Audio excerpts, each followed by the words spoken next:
Sol e calor típicos de verão, chuvas intensas e alagamentos, quedas na temperatura e resfriados. Tudo isso em uma semana. Essa é uma realidade cada vez mais comum nos últimos anos e tem a ver com o padrão de vida e de consumo das pessoas. As mudanças climáticas são processos naturais que alteram o padrão do clima no mundo, mas, de acordo com a Organização das Nações Unidas, desde os anos 1800, a atividade humana é o principal desencadeador dessas mudanças. Além dos impactos ambientais, a nossa saúde também é afetada. Quem explica melhor sobre isso é o professor Wilson Flávio Roseguini, da Universidade Federal do Paraná.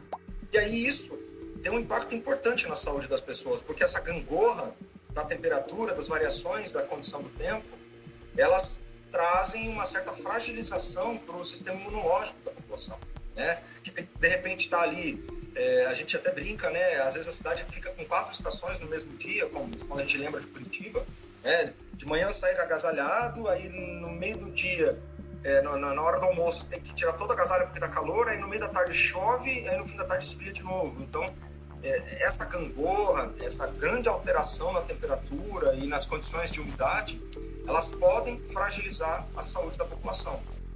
A queima de combustíveis fósseis como carvão, petróleo e gás, matérias-primas necessárias para produzir a maior parte das coisas que nós consumimos há anos, e o desmatamento são responsáveis por influenciar no efeito estufa. Esse fenômeno, ao contrário do que se imagina, é um processo natural que permite a vida na Terra por meio da retenção de calor na superfície do planeta. Mas, quando há um aumento na emissão de gases, o efeito estufa trabalha dobrado, e isso aumenta as temperaturas ao redor do globo. Como resultado, hoje a Terra está 1 grau mais quente em comparação ao século passado. Pode parecer um número pequeno, sem grandes consequências, mas não é por aí. Com apenas 1 grau, já vivemos situações de secas intensas, escassez de água, incêndios severos, aumento no nível do mar, inundações, derretimento do gelo polar, tempestades catastróficas e declínio da biodiversidade.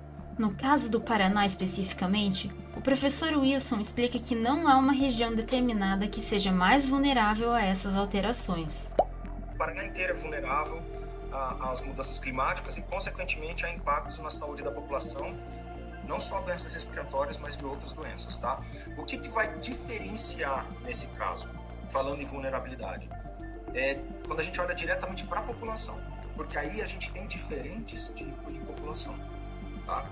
Em diferentes cidades. Então, assim, em Curitiba, por exemplo, a gente tem populações mais vulneráveis que outras, né? Geralmente, quem são as populações mais vulneráveis? As populações mais pobres.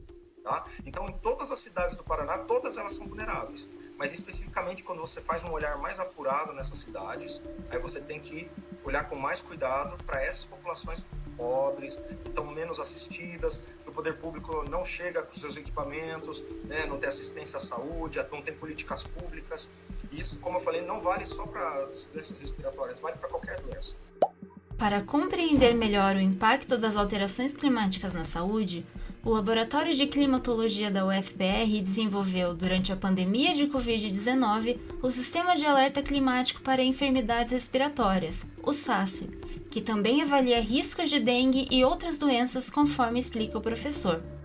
A gente utilizou esses parâmetros já conhecidos de outras doenças respiratórias e, com base nesses parâmetros, a gente adaptou o SAC-Dengue para criar o SACER. Enquanto o SAC-Dengue, por exemplo, é um sistema que utiliza muito mais, por exemplo, temperatura e chuva, que são um dos principais elementos meteorológicos para a dengue, o SACER utiliza temperatura e umidade relativa do ar. Tá?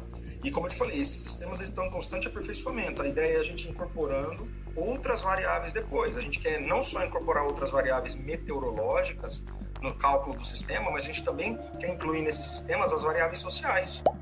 Para Estela Bosa Capa, médica pneumologista do Hospital de Clínicas da UFPR, o gatilho para aparecimento de doenças respiratórias podem ser as mudanças climáticas e a poluição. Aquelas pessoas que têm uma genética, maior predisposição a ter doença respiratória, às vezes essa poluição vai ser um gatilho para você começar com uma doença mais cedo, ou às vezes, se não fosse essa poluição, você poderia não desenvolver a doença, certo? Lembrando que naquelas doenças, às vezes você tem uma doença que já estava melhor, né? Por exemplo, a asma é uma doença que normalmente ela vai melhorar ali na adolescência. E muitas vezes ela não retorna, mas às vezes durante a vida adulta, por conta da poluição, uma poluição muito alta, você pode ter o retorno dessa asma, né? Porque ela vem como um gatilho, ela irrita toda a nossa mucosa brônquica. Quem sabe bem o que é viver com doenças respiratórias é o professor aposentado Sérgio Luiz. Alérgico desde criança, hoje, aos 74 anos, percebe bastante diferença na saúde dos pulmões. Porque onde eu morava era um lugar que tinha muito sol, um lugar muito seco, né? Quando eu mudei para Curitiba, aí eu passei a enfrentar uma dificuldade muito grande que mexeu com a minha condição respiratória, assim, entendeu? Eu não tinha rinite alérgica, por exemplo, onde eu morava. Passei a ter aqui em Curitiba, por causa do clima. Para reverter esse cenário, não tem jeito. É preciso que políticas públicas sejam mais incisivas e que governos se empenhem mais para mobilizar ações eficazes de combate às mudanças climáticas. Agora, para cuidado imediato, a doutora Estela aconselha. Não é recomendado, quando o nível de poluição está muito alto, realizar atividades ao ar livre. Então, tentar fazer as atividades, por exemplo, físicas, dentro de espaços fechados. É orientado não deixar as janelas abertas, portas abertas. Nós orientamos a hidratação o máximo possível, certo? E em casos extremos, usar máscara. A produção dessa reportagem é de Fernanda Gomes e Franciele Lacerda. A apresentação e o roteiro é de Franciele Lacerda.